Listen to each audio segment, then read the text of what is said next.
So, central angles, arc, and chords. This is the three parts ng circle. Arcs, pati chords. So, alin-alin ba diyan central angles? Si arc, pati si chords. And also, meron pa ding ibang part diyan maliban sa kanilang tatlo. So, let's start with a circle. So, circle nga, gaya ng sabi ko, it is a continuous point with the equidistant from a center. And then, ilagyan natin si center. Yan. Nakikita ba center o masyadong maliit? Kailangan pag naglagay tayo ng center, talagang center siya, equidistant siya to any point of a circle. And then, we have a center. So, ano yung point ni center? Halimbawa, nilagyan natin ng point O. Point O si center dito, diba? Point O. The name of this circle is circle O. So, pwede natin ipangalan si circle. So, kapag nakakita kayo ng circle na may tuldok sa gitna, then ito naman letter O. Palitan natin ng O to, parang hirap i-distinguish natin. Lagyan natin that is circle X. I-X na natin to. Okay? So, kapag nakabasa tayo ng circle with a center, bago sign yon ng circle. Okay? So, ganito natin siya babasahin. This is a circle X. Okay? So, nakapangalan kay center. Kung ano yung letter ni center, siya yung pangalan ng circle na yun. Full circle.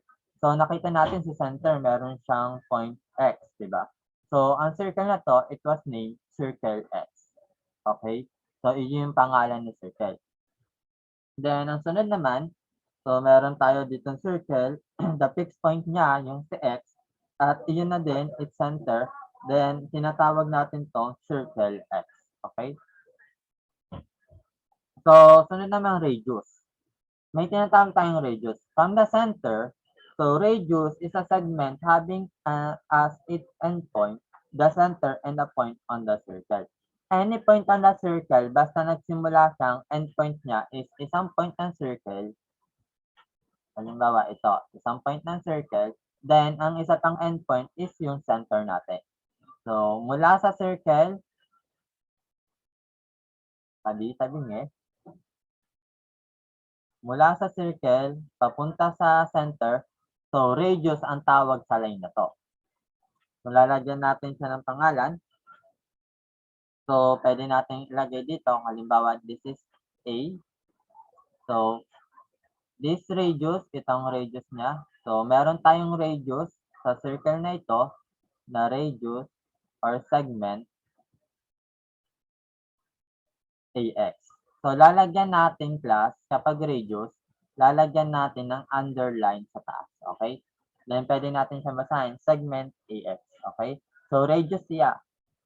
Yung line AX na yun, that is a radius. Any point ng circle, then yung isang endpoint naman is the center. So, meron tayong radius dito na AX. For example, nilagyan pa natin ng another radius dito. This is B. So, radius din itong si B na to. So, AX, then also segment AB is the radius also. Okay? Basta from center to any point of a circle, that is a radius. So, meron tayong radius na segment AX as the radius and also segment AB as the, hindi pala to AB, sorry class. BX pala. Kasi pati point X natin. So, this is BX. Yan. Medyo tulog pa ata si sir. So, AX and BX. Then, may radius na tayo, na-identify na natin si radius. Meron din tayong tinatawag na chord. So, si chord, segment din siya, line segment din siya, na nandito sa circle. Pero, hindi siya dumadaan kay radius. Okay? Kapag naman, kasi si radius, ang endpoint niya, center, pati point on a circle. Pero si chords, ang endpoint niya, parehas point ng circle. See? And then, lagyan natin dito na D. Okay?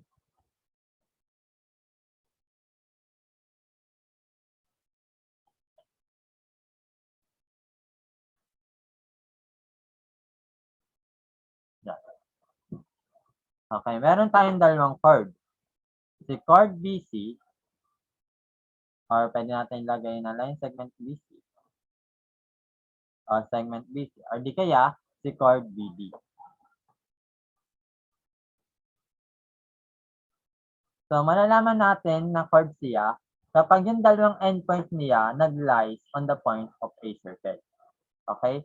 Yung endpoint ng mga line na yon is nag-lie on the any point on a circle. So, nakita natin, diba? Pareha silang endpoint nasa circle. So, meron tayo ditong BD and BC. So, lalagyan pa rin natin ng underline sa taas para malaman natin that is a chord. So, whose endpoint line on a circle? Baka mahatak mo yung akin. So, na-identify ba natin kung sino si radius pati si chords? Na-identify naman. So, yun yung pinagkaiba. Kapag si radius, sa center yung isang endpoint. Kapag naman si chord, parehas na nasa point ni circle. Then, meron din tayong tinatawag na diameter. Okay. Si diameter, chord din siya. Kaso lang, meron siyang kailangan nagpapass through siya kay center. Okay. Di ba meron tayong dalawang chord na nakikita? Si chord BD and si chord BC. We see the segment BD and we see the segment BC. The diameter is also a chord. Pero, si diameter, kailangan niya mag-pass sa center. Siya yung chord, it is a chord that pass through the center. Okay?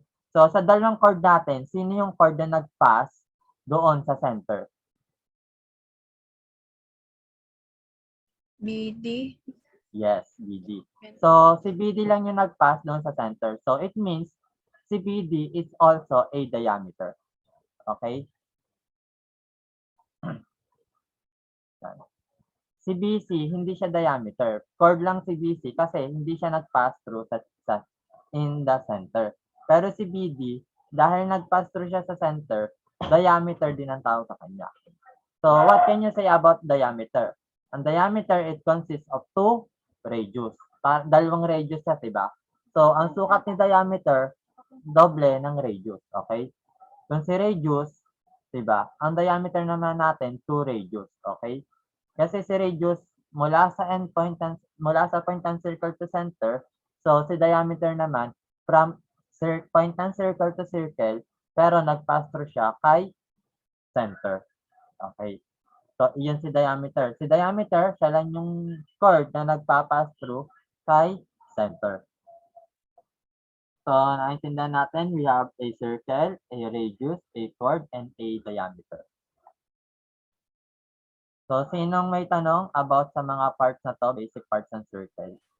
Sir, sa radius po, pwede pong kahit nasa unahan yung sa center po, yung letter po. Ay, kahit magkabaliktad. Kunyari, Opo. XA, ganon. XA, ganun po. Okay naman. Wala namang kaso yung kahit magkabaliktad. Thank you po. Kahit XA ang ilagay mo or XB or di kaya dito nga sa mga chord, diba, BC or CD, ganyan. Ang akin kasi, ang ginagawa ko alphabetically para organize na agad. So, meron nyo din namang na kapag mag-name tayo alphabetically. Okay. Then, ano pa nga ba? So, kasi kung mapapansin nyo din dyan sa libro, paano siya nag-name ng mga, ng mga segment. Alphabetically din, diba? So, pwede natin yung gawin din. Alphabetically din tayo mag-name. Okay? Then, ano pa nga ba? May radius na tayo, may chords na tayo, may diameter na tayo. Then, punta na tayo. So, clear naman yung apat na parts na to. Clear naman. May tanong pa ba tayo? Wala na.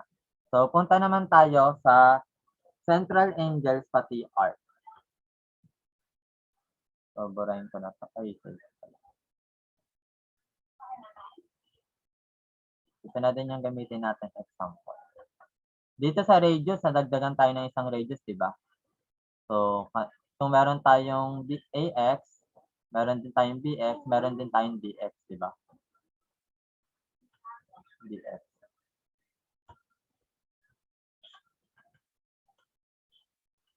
Okay, kasi itong dx na to or xd, radius din naman siya. Makikita natin. Then, punta tayo. Ano tayo? Central angles pati arc. So, central angles, madali na malaman pag central angles.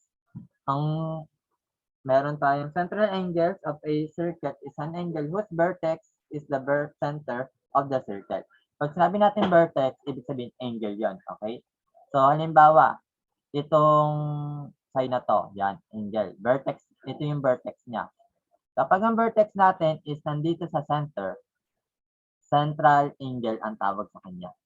Okay? Kapag nakakita tayo, diba, halimbawa ganyan. So, ito, 90 degrees to. So, this is the vertex. Dalawang line, yung pinagkakantuan ng dalawang line, so that is a vertex. Or yung pinagsamang dalawang line, nakakabuo tayo. In two lines na pinag-combine, we can form a angle. So, that side, we call it a vertex. Okay? So, dito, may vertex tayo, nakakabuo tayo, we form an angle. So, ang tawag sa angle na to is central angle. Okay? So, pwede tayong mag-name. Paano natin i-name ang angle na to? So, dito, pwede magkabaliktad, pero yung central angle, dapat hindi magkakabaliktad. So, meron tayong A. So, lagyan natin angle. A yung mauuna. Pwedeng sa di tayo magsimula. Kapag sa di tayo magsimula, pag ganito yung ating naming. Okay? Basta nasa middle lagi, pwede natin tawagin siyang angle D, X, A. Okay? Para malaman natin na ito yung pinapatukoy nating angle. Angle DXA. Or di kaya, pwede naman siyang, congruent din naman siya, equal din naman siya, or congruent din naman siya. So, lagyan natin ganito. Kay angle A, XD. Kahit naman magkabaliktad sila. So, pwedeng hindi na siguro congruent, or di kaya. Ganyan na lang. Or na lang siya. Or. Parehas lang ang value, parehas lang sila. Basta ang magkakabaliktad lang sa kanila, yung nasa dulong point, okay? Pwedeng DXA ang isulat natin sa kanya, angle DXA or di kaya angle AXB, okay? Ano napansin niya? Nasa gitna lang lagi yung center natin, diba? Yung center angle natin or di kaya pwede natin sabihin dyan na center nga, yung point natin sa center. Basta kung kay di tayo nagsimula, pwede natin ilagay na DXA or di kaya AXB. Kapag ang naming ng angle natin is naging DAX, kunya ADX pala, ADX, mali na ito. Dahil kapag ADX ang sinasabi natin, di magpa-form tayo ng our imaginary line dito. Ito yung pinapatungkol natin na angle. Okay? And this is wrong. We must find it na nasa middle natin is the angle X, ay the point X.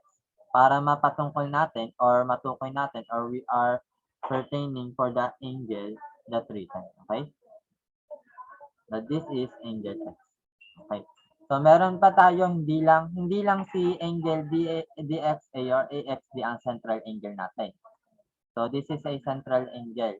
Alamin natin lahat ng central angle na meron dito.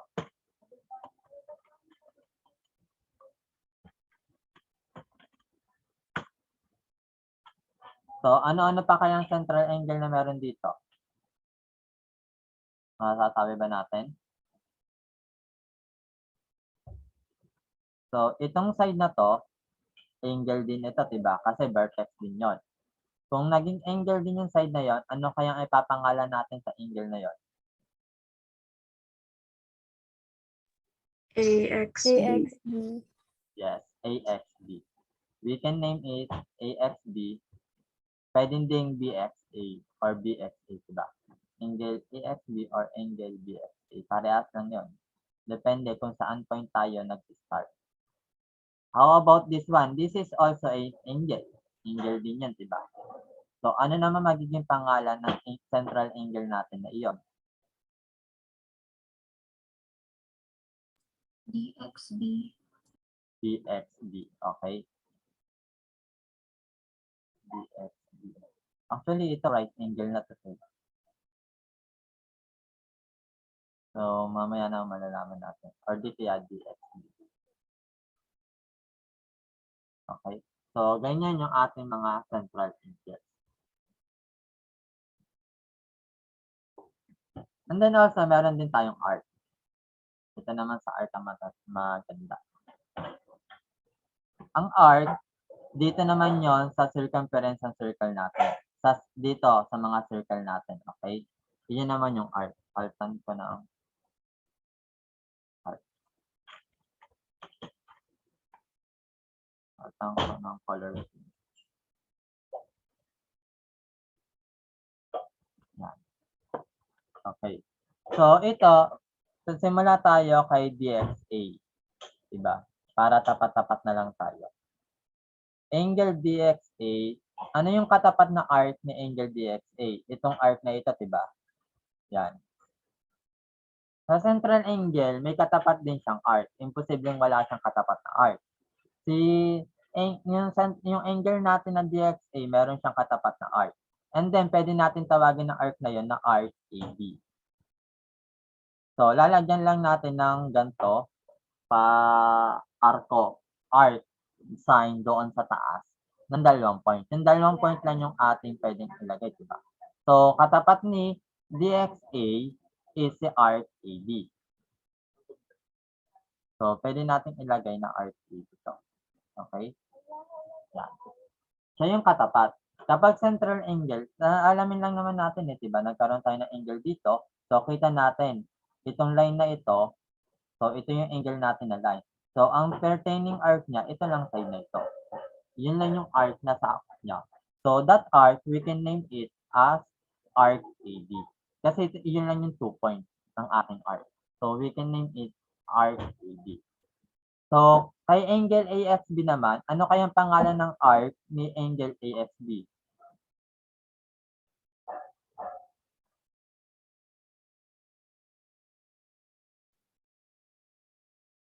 Diba? Ito yung angle ASB natin. Yes? Ano yan? AB. AB. Okay, arc AB. So, we can name it as arc AB.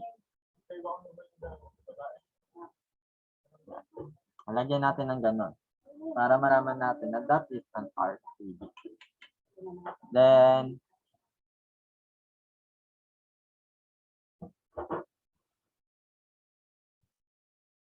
ay, dapat di ko binura. Dito naman, we have BXD. So, ano kayang arc ang pwede natin makuha? Ay, ano kayang pangalan ng arc ni angle BXD? So, ito lahat yun, diba? Yan. So, para natin malaman, kasi hindi natin pwedeng ilagay agad na arc BD. Kapag nilagay natin ng arc BD, ano mapapansin nyo? Pwedeng ito din yung ating makita, diba? Kasi arc BD din naman ang dulo noon. So, hindi arc BD lang ilalagay natin. Gagawin natin 3 point na yung ating ilalagay. Ano yung mga point na meron kay arc BD na dinaanan niya? We have point B, we have point C, and we have point D. Para malaman natin na ito talagang side na ito ang ating tinutukoy na arc. Kasi kapag arc BD lang, pwedeng ito yung ating makita Kasi ito din yung 2 point na endpoint nila. So, para mas accurate tayo sa pagniname, ilalagay natin 3 point niya. B, C, D. So, this is the arc BCD. Okay? So, ito lahat yon. Itong tatlong ito lahat yon. Okay? Nasama natin si point C since kasama naman si point C sa arc na BCD. Okay? So, 3 na yung ating nilagay na point. So, kapag nag-name tayo ng arc, hanggang 3 lang yung point na maximum minimum 1 point, ay minimum 2 points. Then, kapag maximum naman, tatlong point lamang. Halimbawa, meron tayo ditong isang point na point D. Kahit 4 yung point na dadaanan niya, inat na yung 3 point lamang. Okay? alam na natin, madidistinguish na natin yung arc na yun kahit 3 point lang. Kahit hindi na natin isama si point B sa naming. Or di kaya kahit hindi natin isama si point C, ay hindi pala pwedeng di-array kasi point C na yung isa. Halimbawa, point E ito.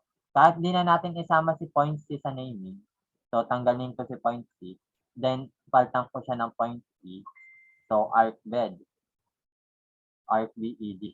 So, ang mangyayari dito, madidistinguish pa rin natin na ito yung arc na tinutukoy niya, diba?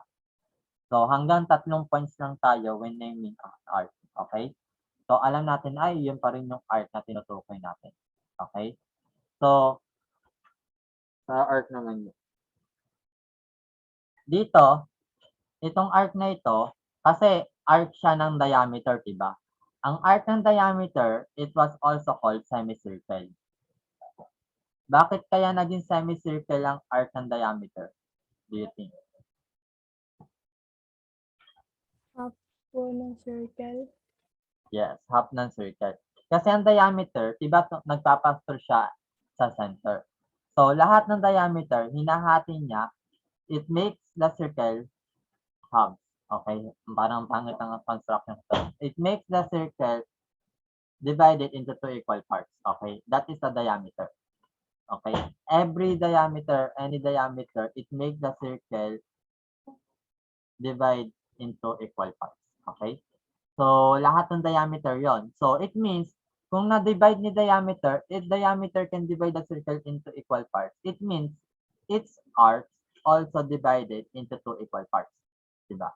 So, nahates, kaya matawag natin na that is a semicircle. Kapag yung arc ng diameter yung pinag-uusapan natin, that is a semicircle. Nahati niya yung circle into 2 equal parts. Ngayon, kung nahati niya yung circle into 2 equal parts, malalaman natin na kasi ang circle lahat yan 360 degrees. So, later on pa naman siguro tayo sa mga computation.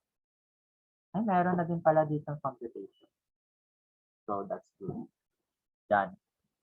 So, naintindihan natin? So, meron pa tayo ditong another, pwede natin maisabi na kasi dito. So, tanggalin muna natin itong mga ibang to. Yan. Meron pa, kasi hindi lang ito yung mga central angles na pwede natin gawin. Halimbawa, mula dito hanggang dito, ito yung angle na hahanapin natin. So, that is also a central angle kasi nasa center siya, diba? So, kapag hinanap natin ang angle na to, pwede nating gamitin AX, diba?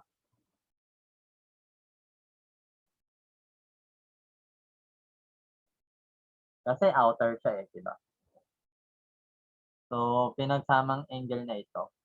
Kapag nag-AXB din tayo dito, parang ito lang din yung ating tinukoy, no? So, for example, ito. Aba. So, siguro kapag nag-outer tayo dito, external siya Okay na yon. So, meron tayo ditong angle. Itong angle na to is, ito lahat yung pinag-uusapan natin. So, ang dami niyang hagip na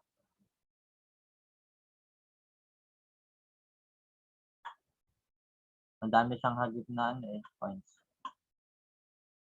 Try natin dito. Kapag ito naman yung ating kinuwang angle, para lang din siyang diameter lang din naman natin. So, angle BXD lang din naman ang ating tatungkol dyan, BXD. So, same lang din naman siya ng measure. Okay? So, later on na yon. Ito yung part na yon. So, later on na yung part na yon. Dito na muna tayo. So, punta tayo dito kay angle AXD. So, for example, ito 90. Gawin kong mga 75. Si angle AXD, diba meron tayong angle AXD. Ang sukat niya is equal siya kay mga 90, 80. Gawin natin mga 80 lang, 80 degrees. Okay? Kung ang sukat nito is 80 degrees, yan. So, si angle AXD, meron tayong sukat na 80 degrees. kung kapag central angle ang pinag-uusapan natin, equal lang din siya sa kanyang arc. So, kung ang angle AX natin is 80 degrees, so itong arc natin na ito, di ba meron tayong arc. 80 degrees lang din ang sukat ng arc natin. Okay? So, ang magiging sukat ng arc natin dito is 80 degrees. Basta kung ano yung sukat ng central angle natin, yun din yung sukat ng kanyang corresponding arc. So, meron tayong sukat na 80 degrees dito sa arc na ito. Ang corresponding natin, ang arc na ito. So, ang corresponding angle din natin is 80 degrees. Basta kapag central angle, kung ano yung sukat ng central angle, yun din yung sukat ng kanyang corresponding arc. If we have 80 degrees in central angle, so we have 80 degrees also in our arc AB. So, kung ito, diba, ano ang sukat, ano ang degree ng straight angle? What is the measure of straight angle? 180. Okay, very good. 180. 180 degrees. Diba? So, diba sabi, diameter, it makes the circle divided into two equal parts. It means, ang isang buong circle, okay, ang degree ng isang buong circle is 360 degrees. Kung hinati natin, kasi semicircle tong ating arc BCD or arc BED. Semicircle to. Kung semicircle siya, so kalahati siya ng 360 degrees. Also, 180 degrees din siya. Diba? So, that is also 180 degrees. It is a semicircle. And also, yung ating diameter naman is 180 diameter or measure ng ating central angle na diameter is 180 degrees. So, ang katapat niyang corresponding arc is also 180 degrees din. Okay? So, 180 degrees din yung kanyang katapat. So, ano kaya magiging sukat nito? Yung arc AXB natin. Do you think?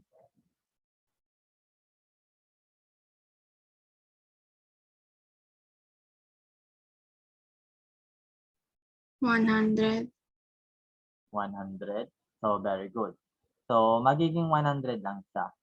So, tandaan natin na ang isang circle, laging 360 degrees. So, alam na naman natin yung sukat ng isa, 80, then 180. So, pagkasin lang natin, then i-minus natin into 360 para makita natin yung remaining angle. So, kung 100 yung nito, angle, central angle natin, also yung arc niya is 100 degrees din. Why AXB? Ay, sorry, AXB. So, this is AXB. So, very good. So, this is also a 100 degrees. Okay? So, ganyan yung mga sa central angle natin. Mga measurement ng yung relation ng central angle to its arc and yung measure niya. Okay? So, sa arc naman, pagpaplaslasin lang natin, diba? So, nakita nyo itong arc na ito. Yung arc BAD natin, kapag pinag-plus natin yung 80 degrees to 100 degrees, 180 degrees din. And also, yung arc BAD natin, diba? That is also a semicircle. So, it is correct na 180 degrees lang yung kanya maging sum. Okay? Then, kapag pinagsama-sama natin lahat ng arc, that is 360 degrees. Naunawaan ba natin, class? Do you have any question?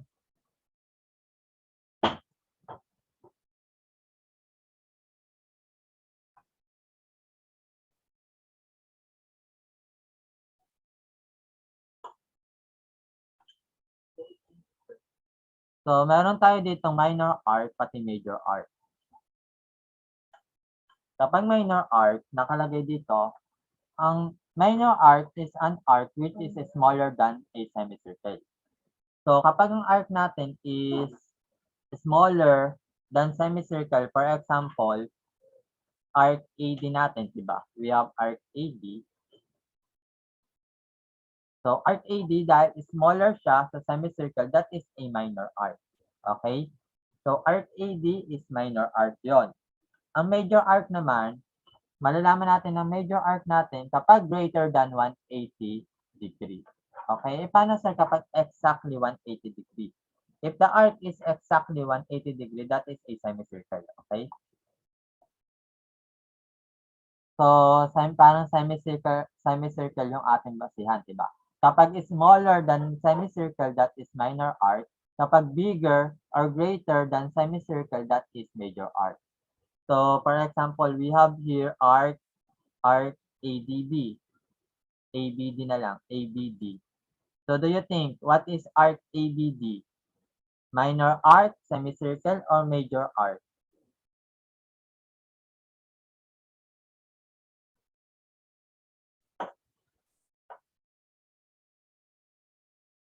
Major. Major. Okay. Very good. That is a major arc. So, kapag ninak natin or kailangan ito yung A, ito yung B natin, ito yung A natin, ito yung D natin. Yun nga pala, kapag mag-trace tayo ng ng arc, make sure na you follow the naming. You start from A, then your second point will be B, and your last point will be D. So, from A, you need to pass through point B. Then, after you pass through point B, you must continue to point D. So, yan.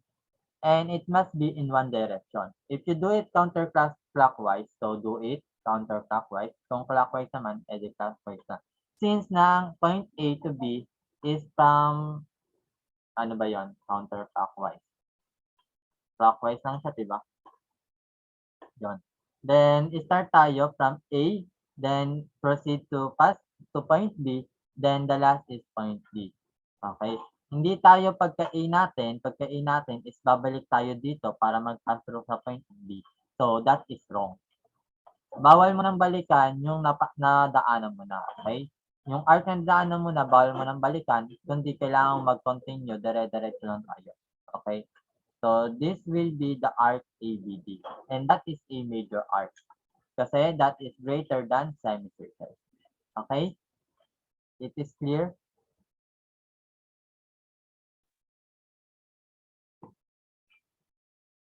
May tanong ba tayo in semicircle and semicircle, major arc, and minor arc?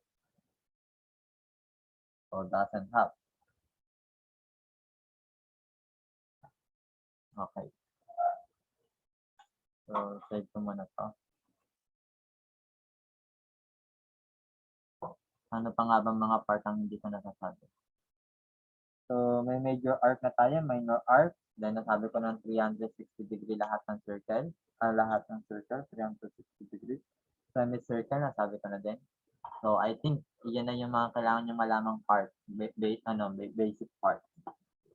So, let's have an example of a circle here.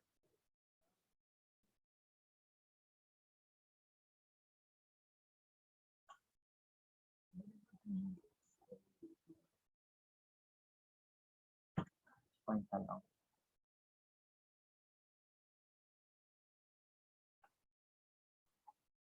Sa gitna ba? So, din yun nandyan sa inyong book, ha?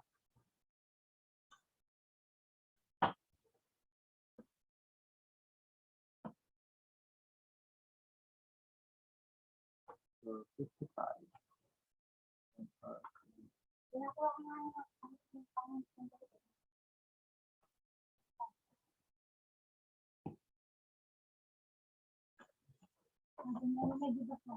So, this is O to ha, O, point O.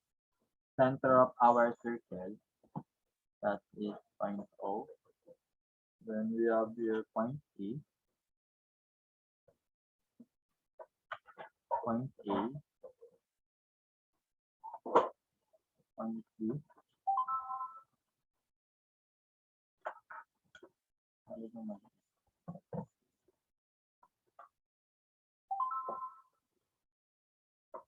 Point C.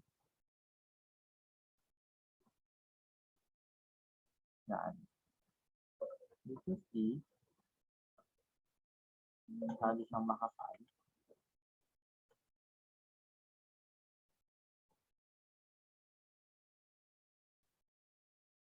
AB.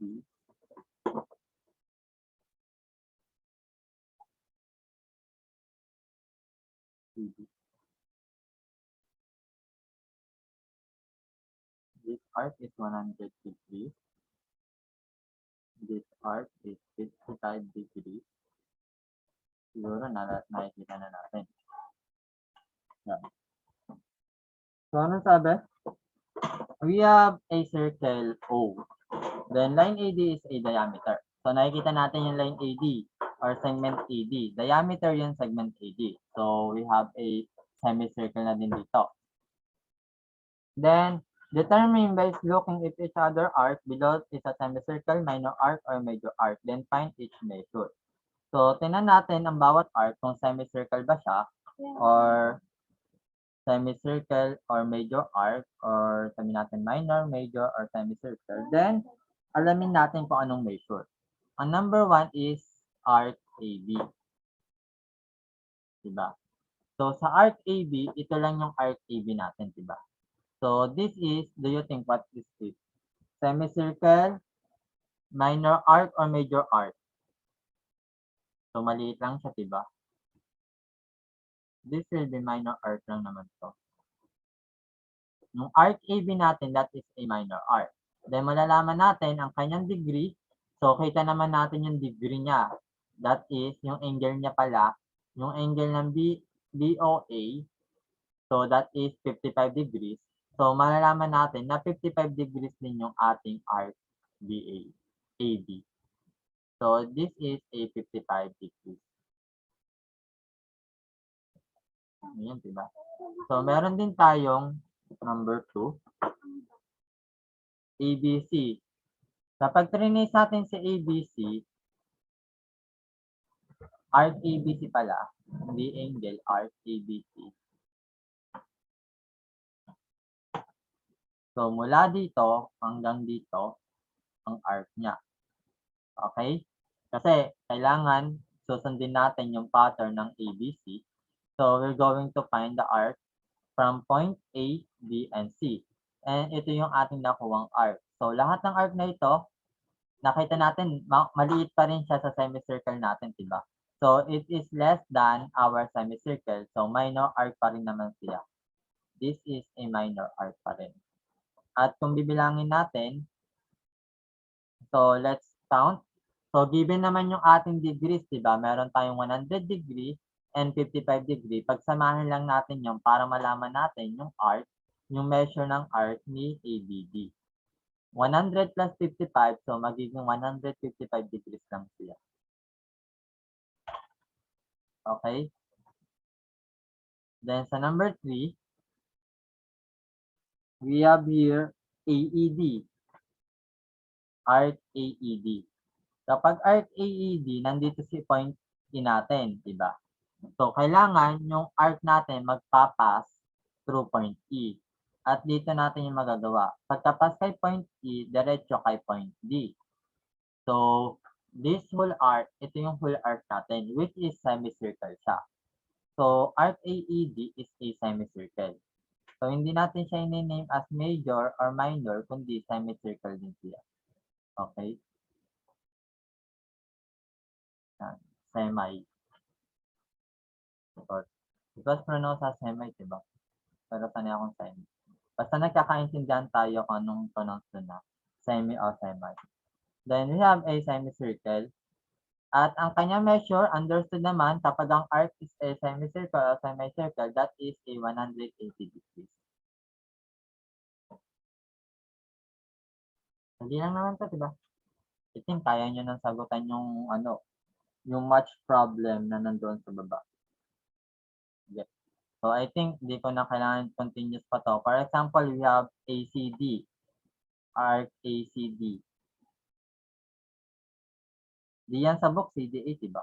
Pero dito, ano natin, arc, hindi pala ACD. BCD pala. Arc BCD. So, let's find the arc BCD. Ano kaya magiging measure ni arc BCD?